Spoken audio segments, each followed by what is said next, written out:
মই যুগলে কৈছোঁ আজি নৱেম্বৰৰ 28 তাৰিখ লনি আৰু মই ভেংকুভাৰলৈ আহিছোঁ এইটো ভেংকুভাৰ মিউজিয়ামটো আমি সোমোৱা নাই এতিয়াও সোমামহে এইটো দেখিবলৈ কাৰুকাৰ্য কৰা এটা ভাস্কৰ্য আছে আৰু চাৰিওফালে সৰু সৰু ঘৰ দুটামান ঘৰ তাত বনাই আছে অট্টালিকা এইবিলাক চাগে 30-40 মহলীয়া ঘৰ হ'ব আৰু দূৰত এই মাজ ভেংকুভাৰ আমি মিউজিয়ামত সোমামহে এতিয়া মিউজিয়াম অফ ভেংকুভাৰ লিখা আছে এইখিনিতে MOV মিউজিয়াম অফ ভেংকুভাৰ এই তাত লিখা আছে মিউজিয়াম অফ ভেংকুভাৰ পানী তাত ৰৈ আছে চাওঁ আৰু মই গৈ আছোঁ ভিতৰলৈ মিউজিয়ামলৈ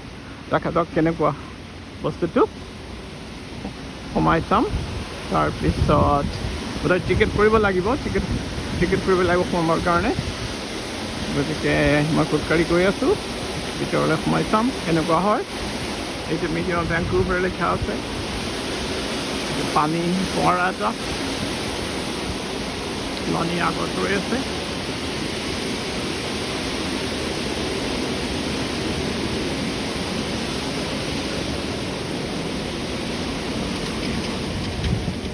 এইটো মিউজিয়ামৰ ভিতৰত আমি এতিয়া টিকেট কৰিব লাগিব থৈছোঁ